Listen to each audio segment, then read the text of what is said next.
بسم الله الرحمن الرحيم.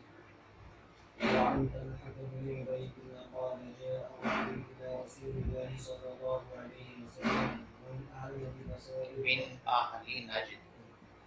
أهل بصائر الرأس نسمع ذوي صوته نسمع دوي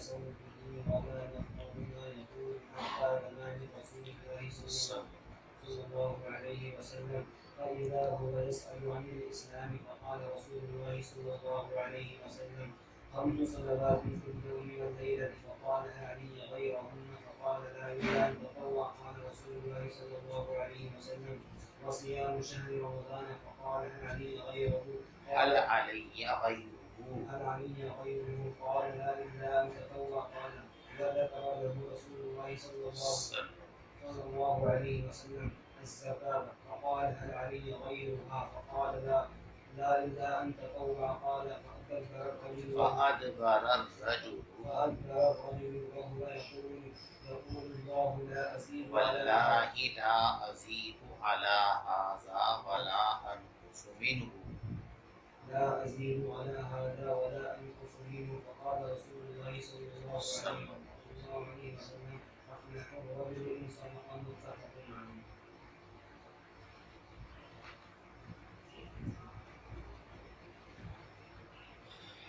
طلحہ ابن عبید اللہ رضی اللہ تعالی عنہ فرماتے ہیں جاء رجل الى رسول اللہ، نجد کا رہنے والا ایک شخص حضور پاک صلی اللہ علیہ وسلم کے پاس آیا، سائر الرأس، اس کے سر کے بال بکھرے ہوئے تھے، یہ سفر کر کے آیا تھا اور سفر میں عموماً جو ہے بال بکھر جاتے ہیں، ہوا کی وجہ سے کنگھے کی ضرورت پیش آتی ہے۔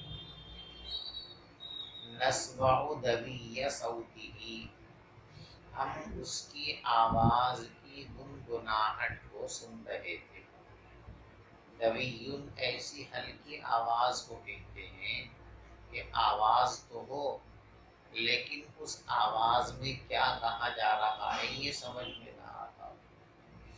کہتے وہ شخص چلا آ رہا تھا، دور سے ہم نے دیکھا تو کچھ وہ بولتا ہوا آ رہا تھا، تو کچھ بول رہا ہے، اس کی زبان چل رہی ہے، زبان ہل رہی ہے، لیکن کہہ کیا رہا ہے؟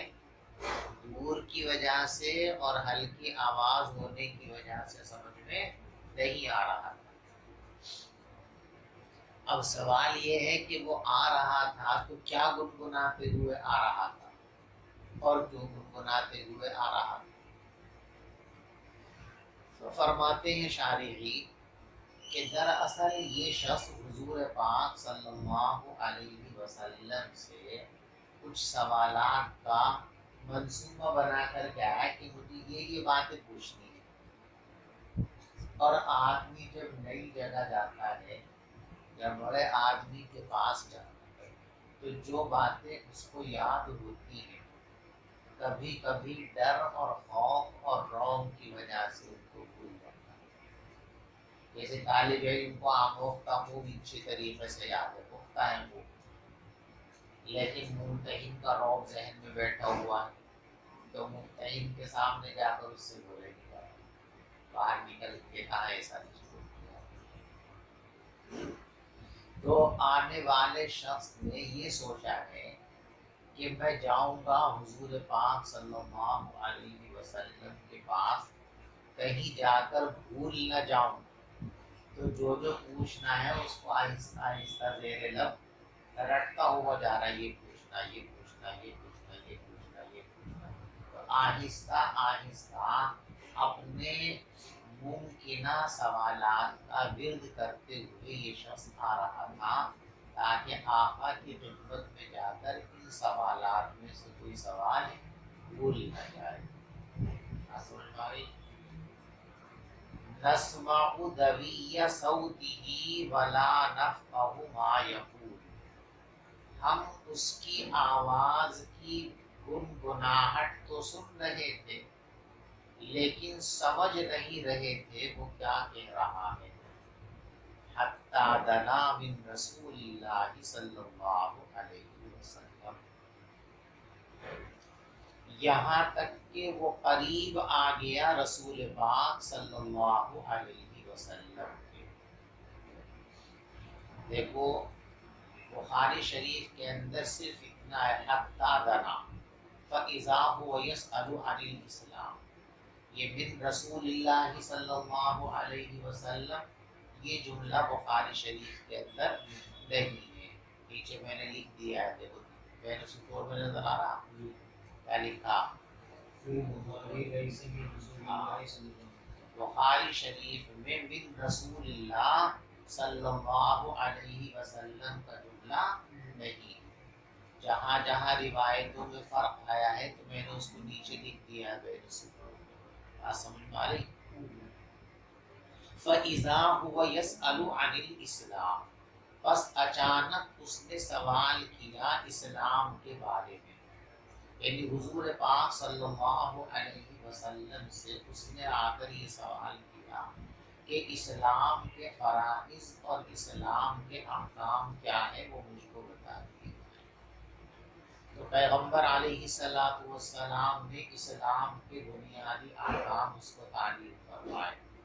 فقال رسول اللہ، تو پیغمبر علیہ السلام نے ارشاد فرمایا، خمس صلوات فی الیوم واللیلہ،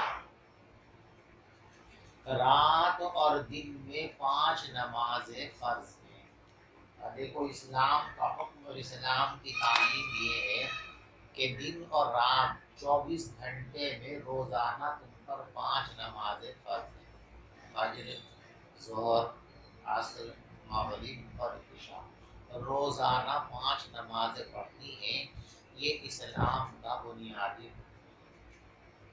تو اس نے پوچھا هل علی غیرہن، یہ جو 5 نمازیں مجھ پر فرض ہیں، کیا ان 5 نمازوں کے علاوہ کوئی اور نماز بھی میرے لیے لازم ہے؟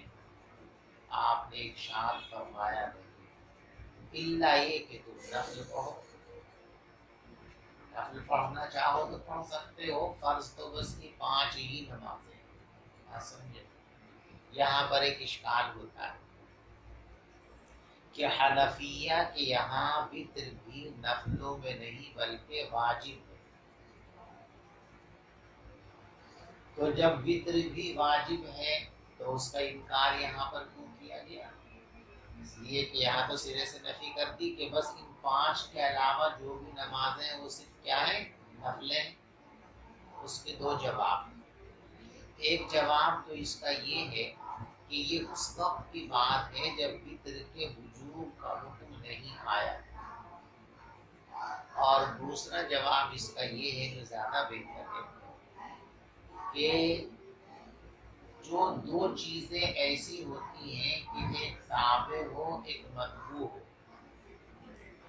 تو صرف مطبوع کا ذکر کرتے ہیں، تابع بغیر ذکر کیے ہوئے اس کے اندر شامل ہوتا ہے۔ مثال کے طور پر کہیں محتمم صاحب کو بلایا گیا، ان کے ساتھ ایک خادم بھی جا رہا ہے، تو جب محتمم صاحب وہاں پہنچیں گے لوگ کیا کہیں گے؟ محتمم صاحب آ گئے، محتمم صاحب آ گئے، حضرت تشریف لے آئے۔ تو حضرت اکیلے آئے ہیں، ان کے ساتھ خادم بھی آیا ہے، خادم بھی آیا ہے، لیکن خادم چونکہ مستقل بذات نہیں، وہ تابع ہے، اس لیے اس کا ذکر کرنے کی ضرورت نہیں سمجھی۔ ہماری آدمی مثال کے طور پر جو ہے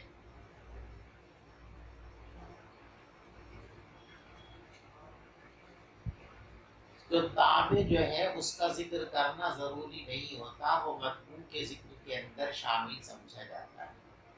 وتر کی نماز واجب تو ہیں لیکن عشاء کی نماز کے تابع ہیں۔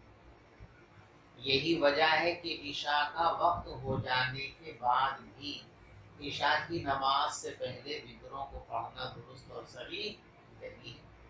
اگر عشاء کے فرضوں سے پہلے کوئی وتر پڑھ لے تو وہ ادائیگی معتبر نہیں ہے، فرضوں کے بعد دوبارہ ان کو پڑھنا پڑے گا اس کو۔ تو معلوم ہوا کہ وطر مستقل نہیں ہے بلکہ عشاء کی نماز کے تابع ہے، اور تابع کا ذکر نہیں کیا جاتا، وہ مطلوب کے ذکر کے اندر شامل ہے۔ تو 5 نمازوں میں عشاء بھی شامل ہے، اس عشاء کے اندر وطر بھی شامل ہے، لہذا علیحدہ سے اس کو ذکر کرنے کی حاجت اور ضرورت نہیں۔ بات سمجھ میں آ گئی؟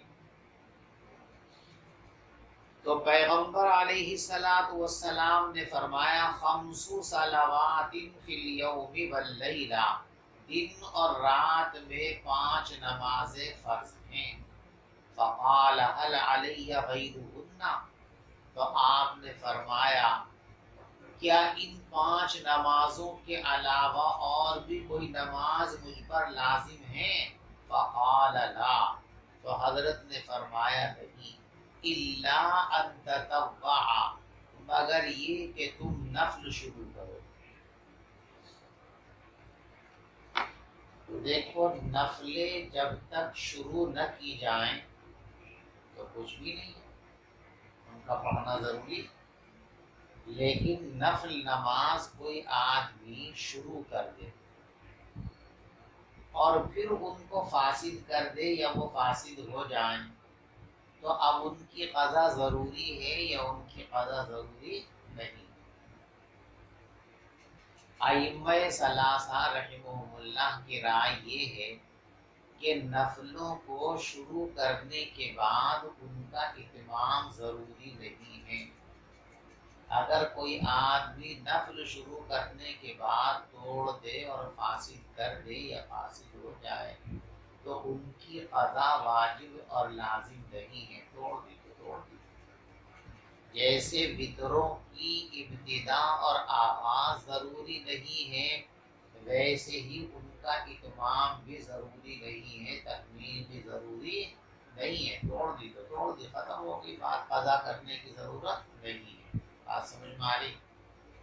استدلال ان کا اسی سے ہے کہ حضور پاک صلی اللہ علیہ وسلم سے ان صاحب نے یہ پوچھا هل علی غیرہن، کیا ان 5 نمازوں کے علاوہ کوئی اور نماز بھی مجھ پر لازم ہے؟ تو حضرت نے فرمایا لا، نہیں۔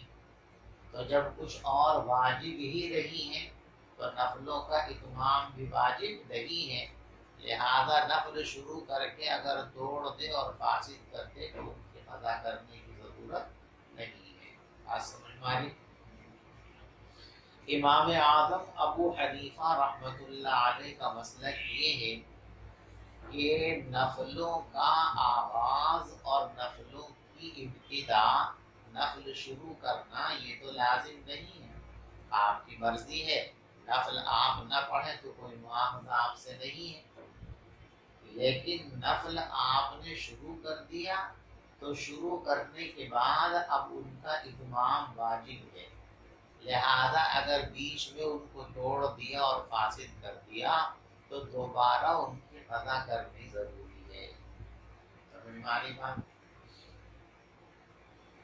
اور دلیل اس کی یہ ہے کہ ایک مرتبہ حضرت حفصہ رضی اللہ تعالی عنہا اور حضرت عائشہ صدیقہ رضی اللہ تعالی عنہا، ان دونوں کا نفلی روزہ ہے۔ روزے میں ان سے کوئی ایسی بات سرزد ہو گئی جو روزے کے منافی ہے، تو حضرت نے ان سے ارشاد فرمایا اقضیا مکانہ صوما آخر، دیکھو یہ روزہ تو تمہارا بیکار ہو گیا، اب تم اس روزے کی جگہ ایک اور روزہ رکھنا، یعنی جو روزہ تمہارا خراب ہوا تم کو اس کی اب قضا کرنی ہے۔ تو اس سے معلوم ہوا کہ نفلی اعمال شروع کرنا تو ضروری نہیں ہے، لیکن شروع کر دیے جائے تو پھر اس کا اتمام ضروری ہوتا ہے۔ اور ائمہ ثلاثہ کیا فرماتے ہیں کہ نہ ان کی ابتدا لازم ہے، اور جب ان کی ابتدا لازم ہے تو اتمام بھی لازم نہیں ہے، ان کو پورا کرنا بھی لازم نہیں ہے، لہٰذا اگر نفل شروع کرنے کے بعد توڑ دے اور فاسد کر دے تو ان کی قضا کرنے کی ضرورت نہیں ہے۔ بات سمجھ میں آ گئی؟ نہیں سمجھے؟ نہ سمجھے ہو تو بتا دو۔ فقال لا الا ان تطوع، دیکھو ان کے نزدیک اس کا ترجمہ یوں ہوگا، نہیں الا یہ کہ تم نفل پڑھنا چاہو تو پڑھ سکتے ہو، یعنی واجب اور فرض تو نہیں ہے، باقی نماز فائدے کی چیز ہے، لہذا نفل پڑھنا چاہو تو پڑھ لو جتنی چاہے پڑھو، کوئی حرج کی بات نہیں، بلکہ زیادہ سے زیادہ پڑھنی چاہیے نفل، اللہ ہم سب کو توفیق عطا فرمائے۔ اور ہمارے نزدیک اس کا ترجمہ کیا ہے؟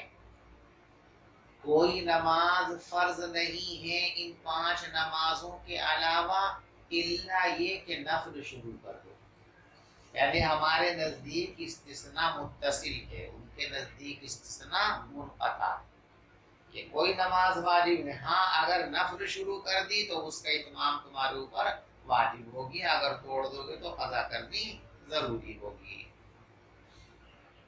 قال رسول اللہ وصیام شہر رمضان، اور پیغمبر علیہ السلام نے فرمایا اور رمضان کے مہینے کا روزہ رکھنا، یعنی نماز 5 وقت کی فرض ہے اور سال میں ایک مہینہ رمضان کا آتا ہے، اس پورے مہینے کے روزے فرض ہیں۔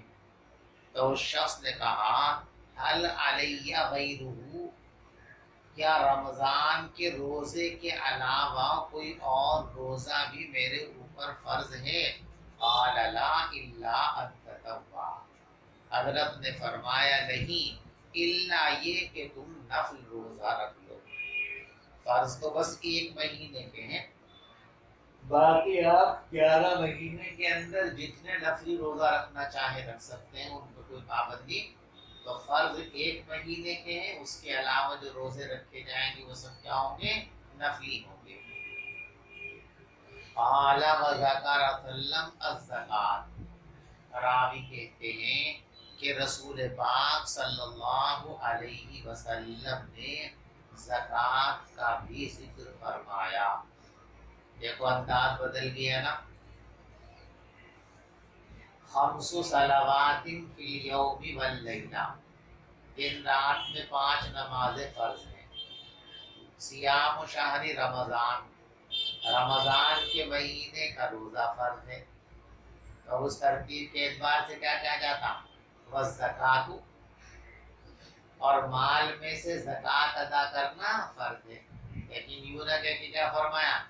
ذکر لہ الزکوٰۃ، کہ پیغمبر علیہ السلام نے سائل کے سامنے زکوٰۃ کا بھی تذکرہ فرمایا کہ زکوٰۃ فرض ہے۔ تو اب ذہن میں یہ سوال پیدا ہو سکتا ہے نا کہ یہ عبارت کا انداز کیوں بدل گیا، تو اس کو سمجھو۔ دیکھیے حدیث بیان کرنے کے 2 طریقے ہیں، ایک ہے روایت باللفظ اور ایک ہے روایت بالمعنی۔ روایت باللفظ کا مطلب یہ ہے کہ اپنے استاد سے جو الفاظ حدیث کے آپ نے سنے، بعینہ وہی الفاظ آپ اپنے شاگردوں کے سامنے بیان کرو، اس میں کسی طرح کا تصرف اور ترغیب اور تبدیلی نہ کرو، اس کو کہتے ہیں روایت باللفظ۔ کیا کہتے ہیں؟ کہ جو الفاظ جس طرح سنے تھے وہ الفاظ بعینہ اسی طرح آگے بڑھا دیے۔ اور ایک ہے روایت بالمعنی، استاذ نے جو حدیث آپ کو سنائی ہے، آپ نے اس کے معنی اور مفہوم کو اچھی طرح سمجھ لیا، ٹھیک ہے، اب اس کو سمجھنے کے بعد آپ اس مضمون کو دوسرے لفظوں میں بیان کر دیں، اس کو کہتے ہیں روایت باللفظ، روایت بالمعنی، یعنی الفاظ تو وہ نہیں ہیں، البتہ مضمون وہی ہے جو استاد سے سنا تھا، اسے کیا کہتے ہیں؟ روایت بالمعنی، ٹھیک ہے۔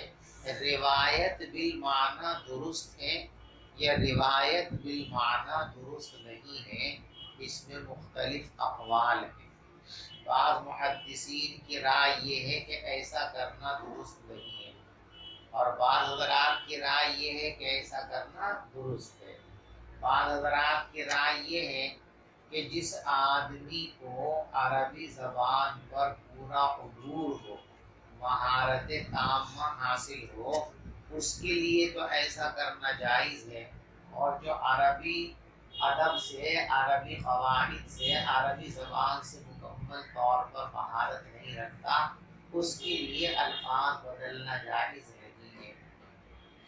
بعض حضرات کہتے ہیں کہ جو آدمی بھول گیا ان الفاظ کو، مجبوری ہے، اس کے لیے جائز ہے، اور اگر ایسی کوئی مجبوری نہیں ہے تو جائز نہیں ہے۔ مختلف اقوال ہیں۔ بہرحال پہلے زمانے کے اندر لوگ روایت بالمعنی سے گریز کرتے تھے، اور کوشش یہ کرتے تھے کہ جو الفاظ انہوں نے سنے بعینی ہی انہی الفاظ کو بیان کریں۔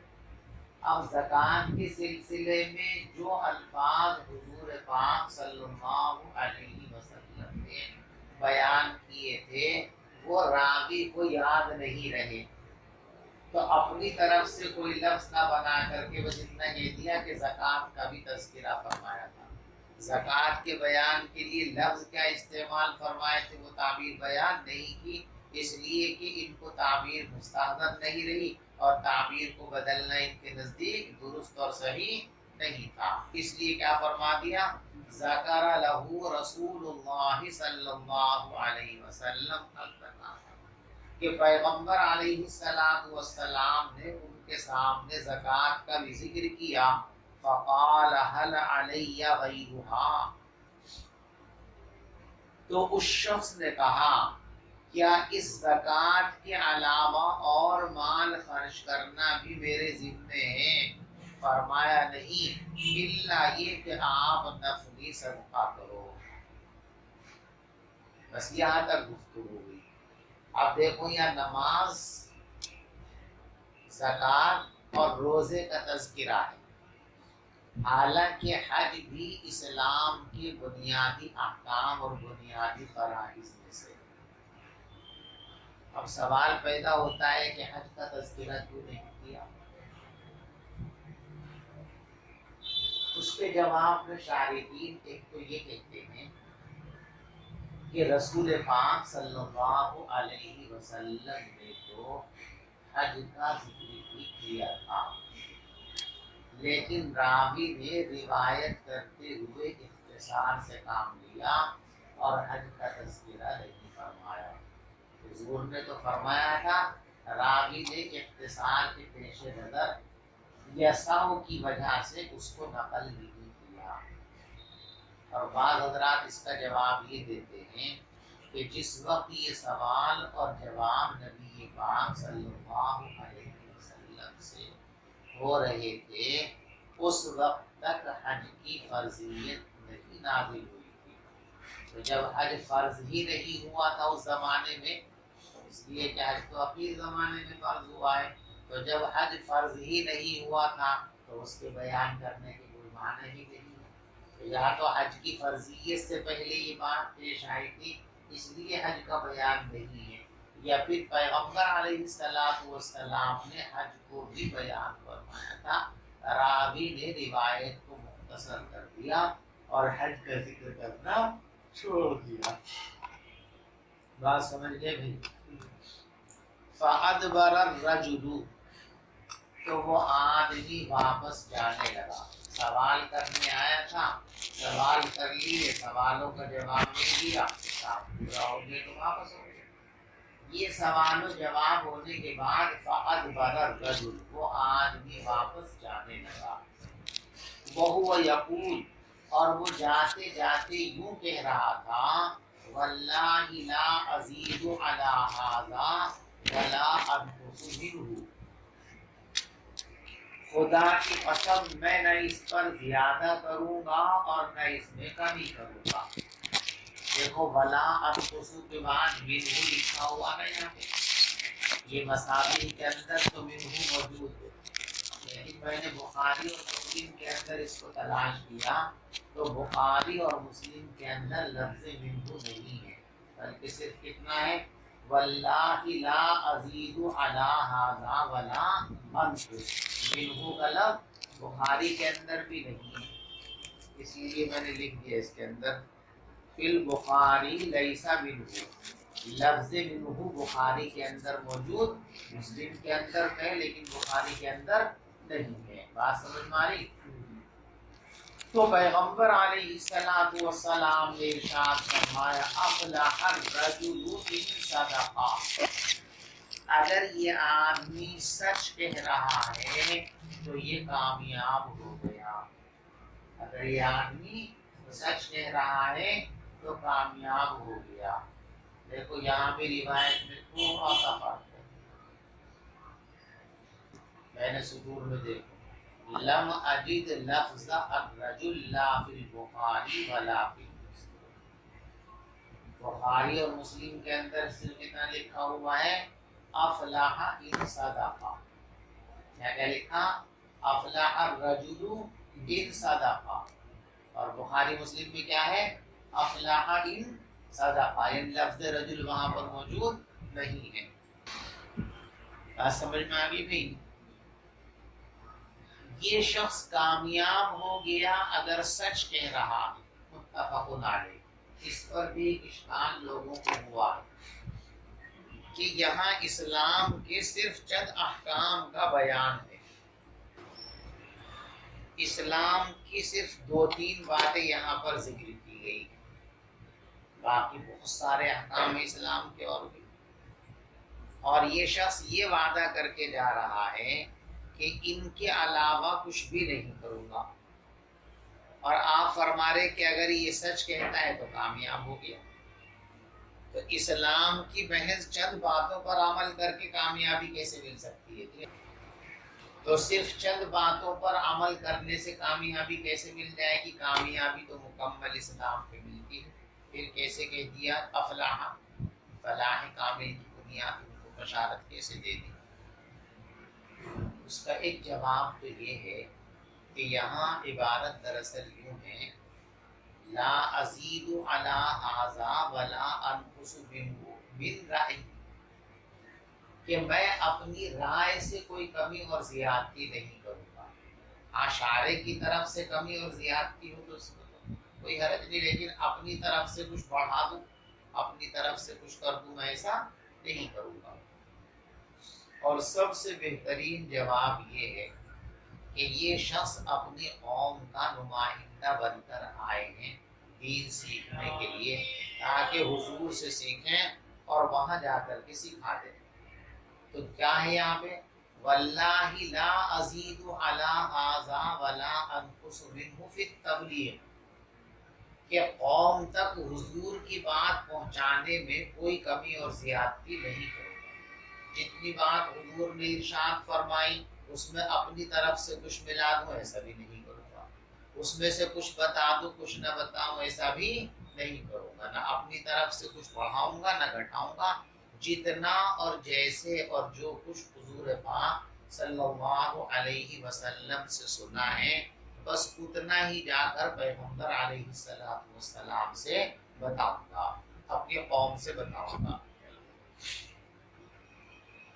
وعن ابن عباس رضي الله عنهما قال إنما تعبد سمعت النبي صلى الله عليه وسلم قال رسول الله صلى الله عليه وسلم من القوم من الوفد قالوا وبما قال مرحبا بالقوم وبالوفد غير خزايا ولا ندوم قال يا رسول الله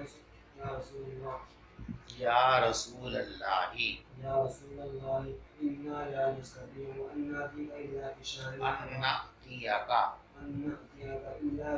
الحرام وإنا من كفار فأمرنا بأمر فصل نخبر نخبر به من وراءنا وندخل به الجنة وسألوه عن الأشربة فأمرهم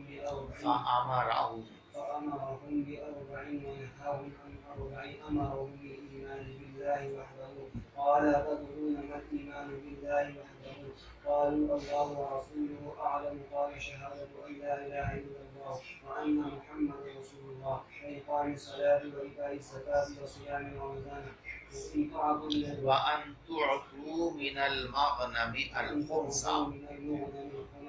ونهاهم عن 40 عن الحمد والدباء والنقير والمزفت وقال احفظوهن واحملوا بهن من وراءكم متفق عليه ولفظه للبخاری.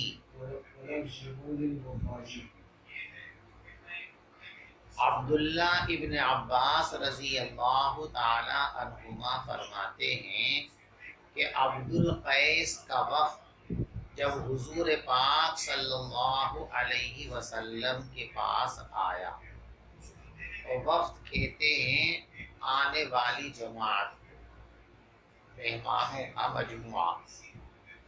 ان وفد عبد القیس، یہ عبد القیس ایک قبیلے کا نام ہے. تو قبیلے عبد القیس کے کچھ لوگ اکٹھا ہوئے اور حضور پاک صلی اللہ علیہ وسلم کے پاس آئے دین سیکھنے کے لیے.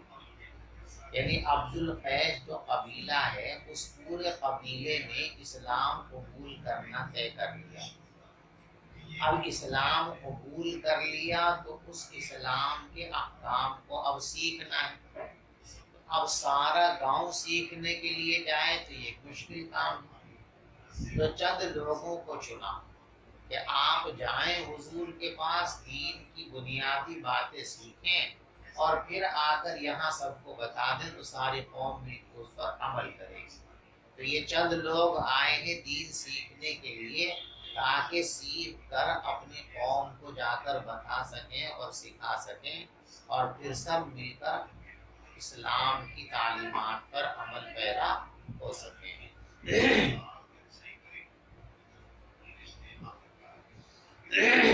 ان وفد عبد القیس لما اتوا النبی صلی اللہ علیہ وسلم، عبد القیس کا وفد جب حضور پاک صلی اللہ علیہ وسلم کے پاس آیا تو پیغمبر علیہ الصلوۃ والسلام نے پوچھا من القوم. دیکھو یہاں جو زبر زیر لگا رکھے نا کاتب صاحب نے، یہ الٹا کر دیا. انہوں نے زیر لگایا ہے میم پر اور زبر لگایا نون پر. دکھ رہا نا آپ کو؟ یہ غلط ہو گیا، یہ الٹا ہے. زبر ہے میم پر اور زیر ہے نون پر. اصل ہے یہ من، ٹھیک ہے نا، من موصولہ، من مانے کون. اب آگے حمزہ وصلی آ رہا ہے اور حمزہ وصلی جب بیچ میں آتا تو پڑھا نہیں جاتا. تو اب نون کو ملنا ہے لام میں اور نون ساکن ہے، اس پہ حرکت نہیں ہے. صرف میں قاعدہ آپ نے پڑھ لیا، الساکن اذا حرک حرک بالکسر. جب ساکن کو حرکت دینے کی ضرورت پیش آئے تو اسے کسرے کی حرکت دی جاتی ہے. تو یہ کسرہ یہاں پر آ گیا، من القوم. ٹھیک ہے نا. آپ نے فرمایا کون لوگ ہیں، یا یوں فرمایا کہاں کا وفد ہے. یعنی پیغمبر علیہ الصلوۃ والسلام نے آنے والوں کا تعارف چاہا.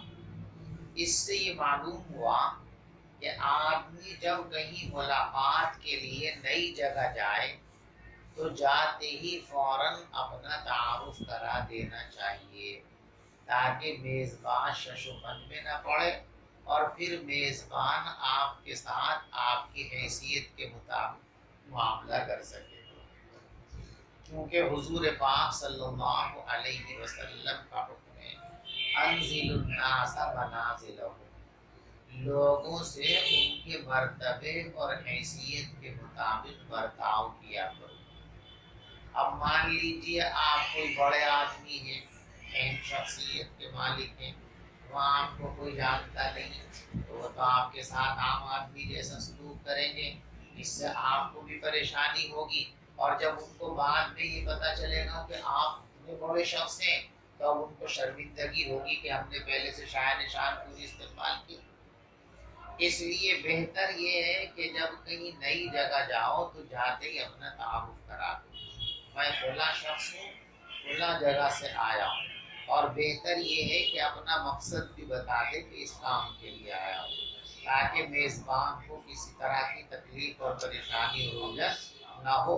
وہ آپ کی ضرورت کے مطابق، آپ کے مرتبے کے مطابق آپ کے استقبال اور آپ کی ضرورتوں کی تکمیل کر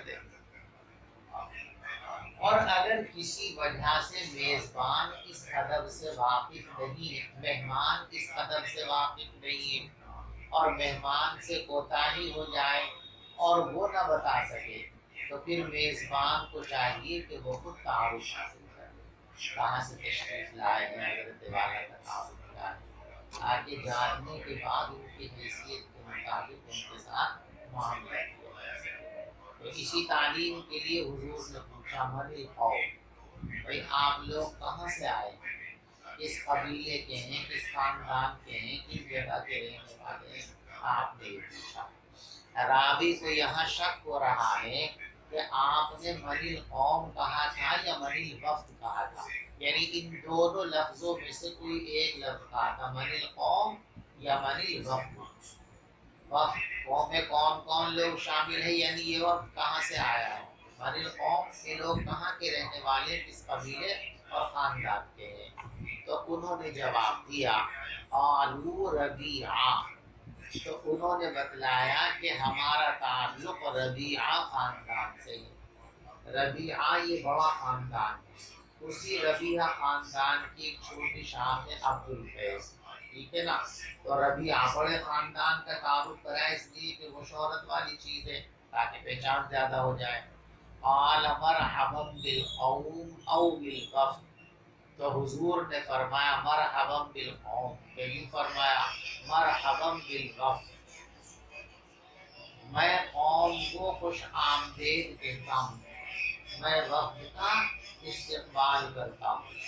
غیر خزایا ولا ندامہ، نہ رسوائی ہے اور نہ شرمندگی ہے، نہ رسوائی ہے نہ شرمندگی ہے۔ اس کہنے کی کیا وجہ ہے؟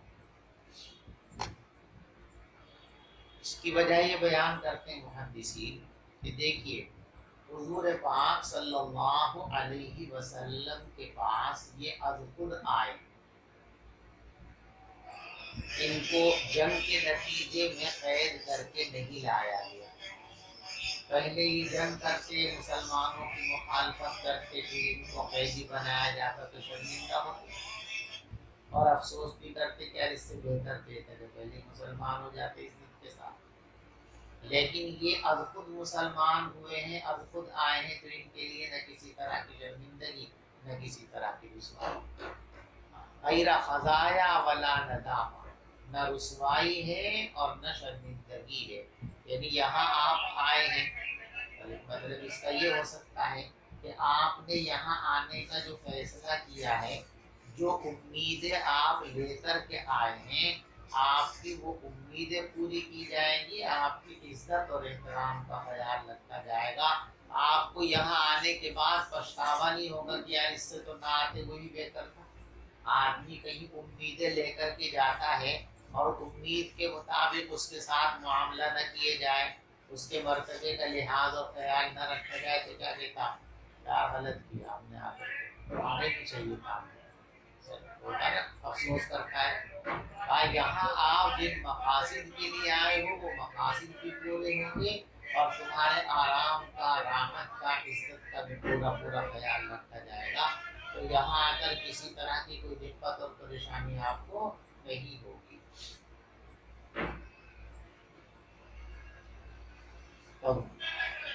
پیغمبر علیہ السلام، اچھا دیکھو عبد القیس کا وفد جب حضور پاک صلی اللہ علیہ وسلم کے پاس آیا تو پیغمبر علیہ السلام نے ارشاد فرمایا کون لوگ ہیں، کہاں کا وفد ہے؟ تو ان لوگوں نے جواب دیا ربیعہ، یعنی نحن ربیعہ، ہم قبیلہ ربیعہ کے متعلق ہیں۔ قال مرحبا بالقوم او بالوفد، تو آپ نے فرمایا کہ ہم آنے والوں مہمانوں کو خوش آمدید کہتے ہیں، نہ ان کو شرمندگی ہوگی نہ ان کو ندامت ہوگی۔ قالوا یا رسول اللہ، تو ان لوگوں نے کہا اے اللہ کے رسول صلی اللہ علیہ وسلم انا لا نستطيع ان نأتيك الا في الشهر الحرام، ہم آپ کے پاس نہیں آ سکتے ہیں مگر اشہر حرم میں، جو 4 مہینے شہر حرام کہلاتے ہیں۔ عرب کے لوگ ان مہینوں کے اندر جنگ و جدال نہیں کرتے تھے، لوٹ مار نہیں کرتے جیسے دیکھو ہمارا قبیلہ جہاں رہتا ہے، ہم اپنے قبیلے سے جب مدینے کے لیے آتے ہیں تو ہمارا راستہ جہاں سے گزرتا ہے وہاں قبیلے مضر کے لوگ آباد ہیں، اور قبیلے مضر سے ہماری پرانی دشمنی ہے، تو ہم وہاں سے گزریں گے تو اپنے یہاں میں مار لیں گے وہ۔ اور شہر حرام کے اندر جو ہے چونکہ جنگ نہیں کرتے عرب تو ہم چلے آتے ہیں، تو ہم جب چاہیں بار بار آپ کے پاس نہیں آ سکتے، ہمارے راستے میں رکاوٹ ہوگی۔ سال میں صرف 4 مہینے ایسے ہیں کہ جن میں ہم آپ کے پاس آ سکتے ہیں، ورنہ آنا ہمارے لیے مشکل ہے۔ اس لیے ہمیں اسلام کی جامع تعلیم بتا دیجیے تاکہ ہم کر لیں عمل اور ہم کو بار بار سوال کرنا نہ پڑے۔ تو کہنے لگے کہ ہم آپ کے پاس نہیں آ سکتے مگر شہر حرام میں، اور ہمارے اور آپ کے درمیان یہ قبیلہ پڑتا ہے کفار مضر کا۔ فمرنا بامر الفصل، تو ہم کو تو آپ حکم دے دیجیے کسی واضح بات کا، نخبر بھی من وراءنا، جو ہم بتا دیں ان لوگوں کو جو ہمارے پیچھے ہیں، وندخل به الجنہ، اور ہم اس کے ذریعے جنت میں داخل ہو جائیں۔ وسألوه عن الاشربہ، اور انہوں نے حضور پاک صلی اللہ علیہ وسلم سے مشروبات کے بارے میں بھی سوال کیا۔ بس اتنے رکھتے ہیں۔